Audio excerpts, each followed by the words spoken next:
Buenos días, mi nombre es Yuberi Escobar. El espacio geohistórico de Barquisimeto en la época colonial.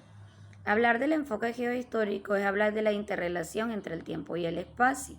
Esto nos ayuda a comprender la evolución social.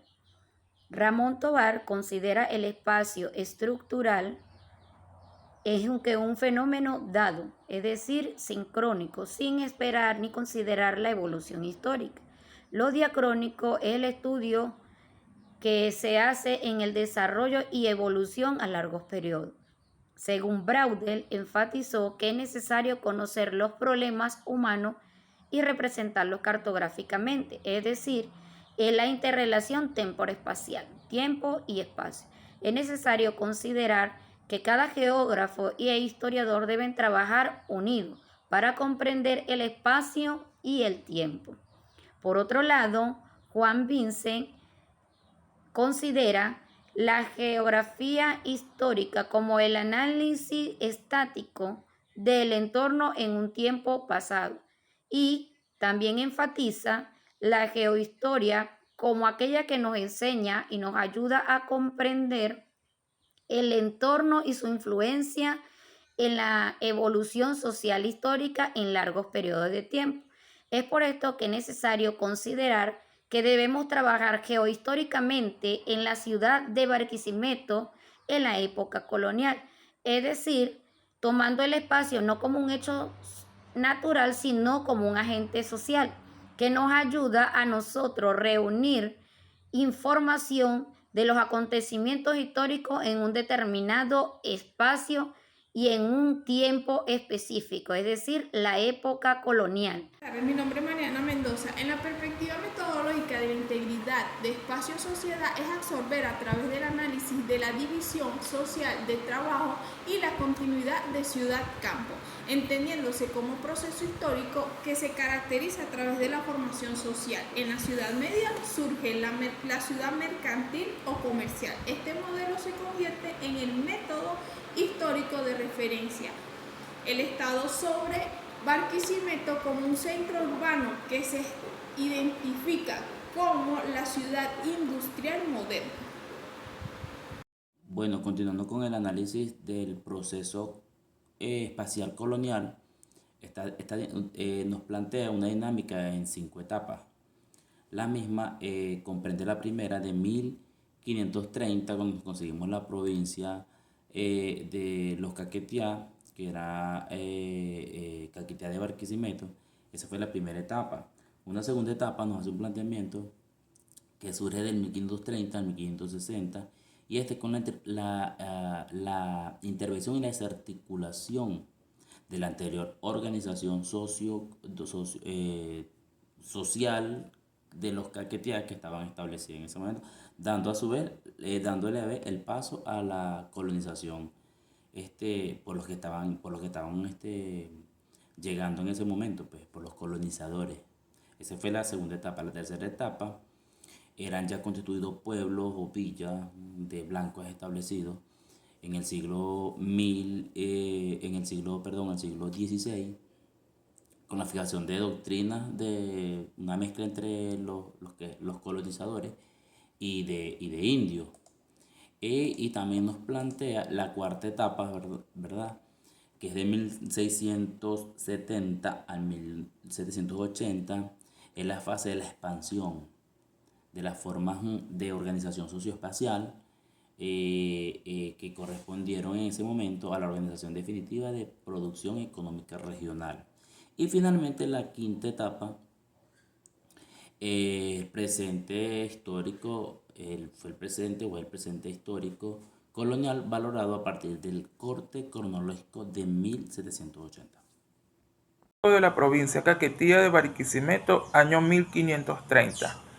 Para este año, el expedicionario Federman realiza una expedición a estas tierras donde consigue 4 importantes poblaciones, la cual denomina como Barquisimeto, Bararida, Acarigua e Itabana, siendo la más importante Barquisimeto, ya que consigue alrededor de más de 4.000 personas habitando estas aldeas, las cuales denomina confederaciones de aldeas, donde cada una tiene un gobernante, que en este caso sería un cacique principal. Denomina o define los pobladores de estas aldeas, ¿verdad?, como personas con fortificaciones, personas aguerridas, personas con alto nivel económico debido a sus estructuras físicas, ya que eran personas fornidas, ¿verdad? Dice que tienen o contaban con cultivos, grandes cantidades de cultivos, en este caso maíz, debido a la producción obtenida del riego. Estas confederaciones, estas aldeas, habitaban alrededor del río Turbio, asimismo como las aldeas de Itabana, Bararidas y Acarigua. Buenos días, mi nombre es Kelvin Vargas. Vengo a hablar acerca de la conclusión del circuito hermenéutico, ¿sí?, de la clase originaria y colonial. En este espacio quiero resaltar la estructura que tenía socioespacial y económico-social aborigen para la época. Vamos a hablar un poco de a mediados de 1530, ¿sí?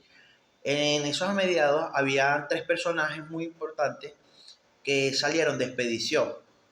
Ellos vienen de Luxemburgo, Alemania, Europa, ¿sí? Estos 3 personajes llevan como nombre Alfinger, Federman y Espina. Estos personajes se dedicaban a la expedición, pero pertenecían también a Casa Wessler.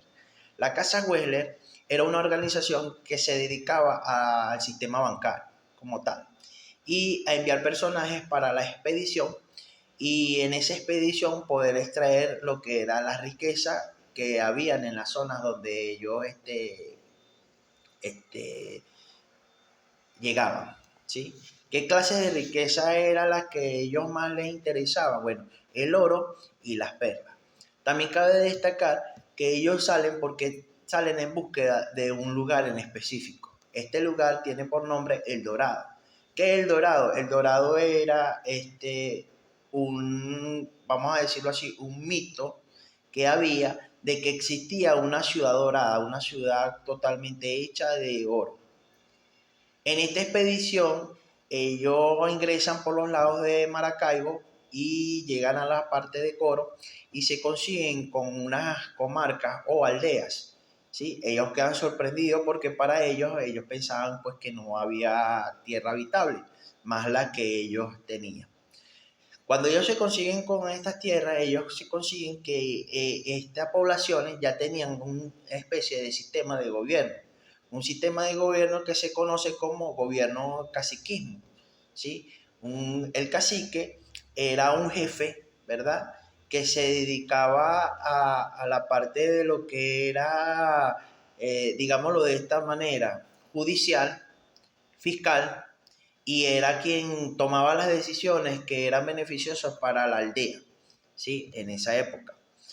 Cuando ellos llegan a estas aldeas, ellos se dan cuenta de que ellos también, además de esto, de un sistema de gobierno, ellos también tenían un sistema económico bastante organizado, ¿sí? Para hablar de un poquito de esto, quiero explicar lo que significa socioespacial y socioeconómico. Ellos tenían sus diferencias o desigualdades sociales, pero tenían una organización también. Cada uno tenía un rol o desempeñaba un rol específico. Estas tribus también tenían el hecho de que distribuían sus recursos de manera equitativa, de tal forma de que sus comunidades o comarcas estuvieran bien, ¿sí? Ok, ya dado de este punto. Ellos tenían un sistema de medios de comunicación avanzados que le permitían notificar previamente, ¿sí?, la presencia de personas extrañas a sus comarcas o a sus comunidades. Y estas personas le traían la información directamente al cacique, ¿sí? También tenían agricultura con un sistema de riego y tenían un sistema comercial avanzado donde ellos hacían intercambios o trueques comerciales, ¿sí? Ellos también demostraron que ellos tenían un alto nivel militar avanzado y organizado. ¿sí? Para la defensa de sus comarcas o para la defensa de sus aldeas, ¿sí? Hay que destacar que ellos entre sus intercambios comerciales, ellos realizaban el intercambio de sus alimentos con lo que era conocido como la sal. Ellos utilizaban la sal como medio de conservante para sus alimentos y también para preparar los alimentos, ¿sí? Ya que para la época no existían los recursos que hoy en día tenemos, como la nevera, hielo y todo este tipo de cosas que ayudan a conservar, o aditivos que ayudan a conservar los alimentos. Ellos utilizaban la sal. Además de eso, ellos intercambiaban sus recursos con otros recursos de los cuales ellos carecían para el sostenimiento de sus aldeas o de las comarcas como tal. Todo este sistema creado por los indígenas demostraba un gran nivel avanzado de organización. Para la fecha, hablamos que fue en los años de 1530, ¿sí? Esto fue sorpresa para aquellos conquistadores europeos que creían que pues ellos eran, vamos a decirlo de esta manera, las únicas personas con pensamientos o con ciencias avanzadas. Hay que destacar que también los indígenas tenían un idioma, el idioma arahuaco, ¿sí? Este idioma les permitía a ellos tener una comunicación, cosa que le causaba dificultades a estos expedicionistas. Tenemos que destacar que hay un momento en el que ellos se detienen en una ciudad que tiene por nombre Itabana, ¿sí? Ellos se dan cuenta del gran nivel de comunicación porque ellos antes de llegar a la ciudad, ellos envían indios para notificarles al cacique que ellos se iban a acercar hasta ese lugar. Pues para sorpresa de ellos, cuando llegan al lugar, se dan cuenta de que ya el cacique había sido notificado porque el cacique era un personaje muy importante y además de eso, los caquetíos estaban en diferentes comunidades y podían informarse fácilmente el acercamiento de personas extrañas a la comunidad. Hay unos personajes importantes que hay que destacar, que es de los caquetíos, los acariguas y los manaures. Este indio manaure, aún en la actualidad, es recordado porque fue uno de los indígenas que ayudó a su comunidad a poderse movilizar con gran facilidad y a enfrentarse ante los conquistadores españoles, debido a que ellos intentaron pues esclavizar y someter a los indígenas, debido a que a ellos les interesaba pues extraer la riqueza a lo que ellos habían realmente venido. Los caquetíos eran una tribu muy importante, ya que se encontraban en diferentes territorios de Venezuela para el entonces, en el oriente del país, los llanos y las zonas andinas. Recordemos algo muy importante, que cuando este grupo de expedicionistas ingresan al territorio venezolano, ellos ingresan por los lados de Maracay y hacen una estadía ahí. Luego entran por los lados de Coro y descienden hasta llegar hasta Barquisimeto, lo que hoy conocemos como Barquisimeto. En todo ese trayecto, ellos se consiguieron con aldeas, con poblaciones, con caciques, y pudieron determinar pues que para sorpresa de ellos, a pesar de que eran aborígenes y eran indígenas, eran personas que estaban bastante organizadas para la época.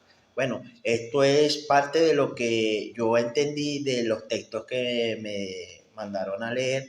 Le agradezco mucho a la profesora por la iniciativa de darnos estos textos y que podamos aprender más acerca de nuestra historia. Muchas gracias, que tengan un buen día.